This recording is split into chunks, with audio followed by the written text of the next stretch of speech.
staan hier bovenop de Vijf Koppen, een van de vele mooie en bijzondere vestingwerken die Maastricht rijk is.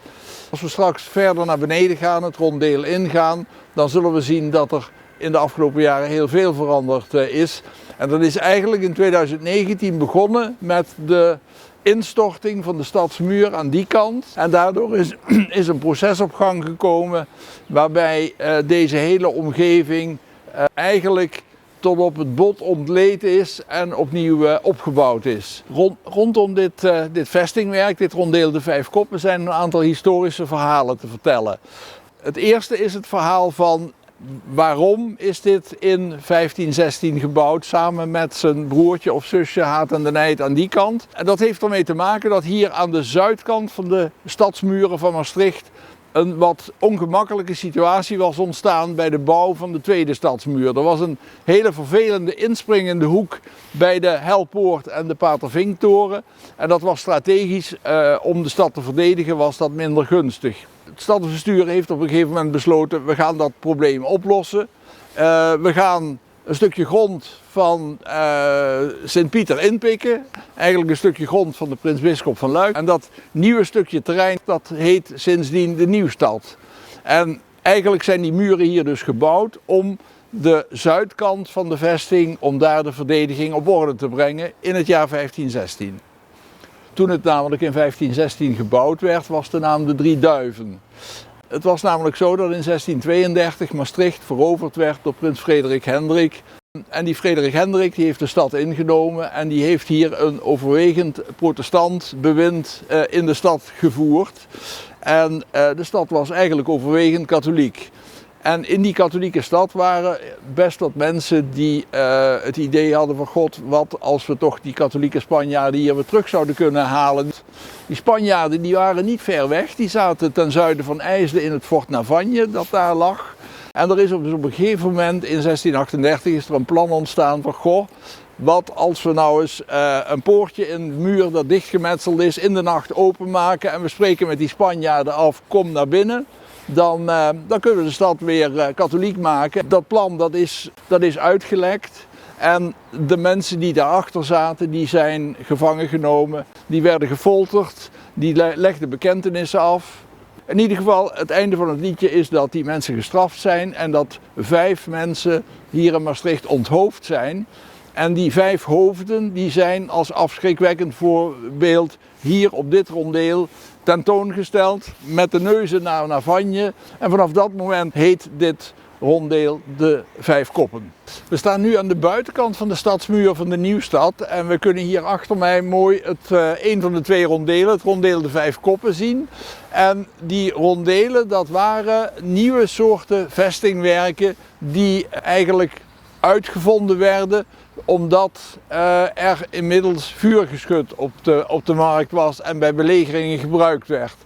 Want wat hebben ze hier gedaan? Ze hebben hier eigenlijk een middeleeuwse stadstoren, zoals je die op de achtergrond daarachter kunt zien, de Jekertoren. Die hebben ze uitvergroot, die hebben ze groter gemaakt, die hebben ze lager gemaakt. Het muurwerk is dikker gemaakt, zodat het beter bestand zou zijn tegen het nieuwe vuurgeschut.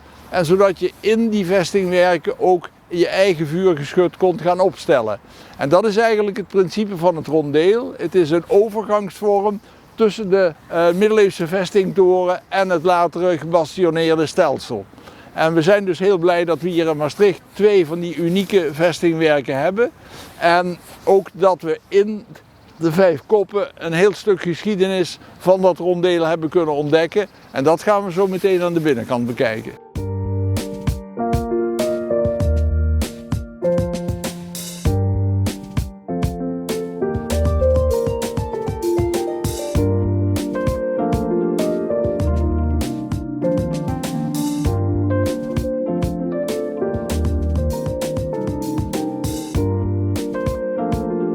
Wij staan nu in het ronddeel de Vijf Koppen en dat was tot voor een paar jaar geleden was dat absoluut onmogelijk.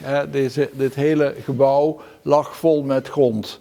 Die instorting die heeft ertoe geleid dat er hier een uitgebreid onderzoek heeft plaatsgevonden en dat eigenlijk door dat ongeluk hier een soort reis terug in de geschiedenis mogelijk is geworden, omdat dat hele ronddeel vanwege de stabiliteit van het metselwerk moest worden leeggegraven. Dus er zijn eigenlijk dingen ontdekt die we niet voor mogelijk hadden gehouden. En als je bijvoorbeeld kijkt de plek waar ik hier nu sta, dit moet na 1515, 1516 inderdaad een grote zaal zijn geweest met 7 schietgaten waarlangs men in alle richtingen kon schieten.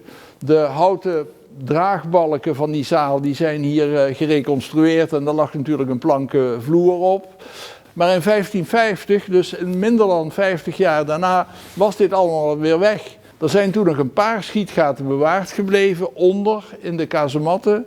En hierboven zijn waarschijnlijk een tijd lang ook nog 2 schietgaten open gebleven. Maar daarna is dat allemaal verdwenen. En wij hebben dus het geluk in onze tijd dat wij die reis terug door de tijd hebben mogen maken bij het leeggraven van dit rondeel. De schietgaten die hier in deze bovenste zaal in het rondeel zaten, die hebben we eigenlijk ook ontdekt of herontdekt.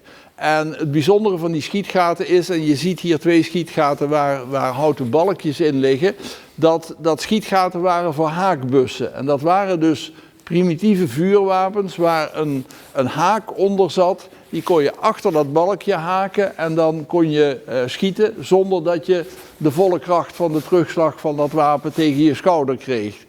Alle schietgaten hier zijn voorbereid voor haakbussen.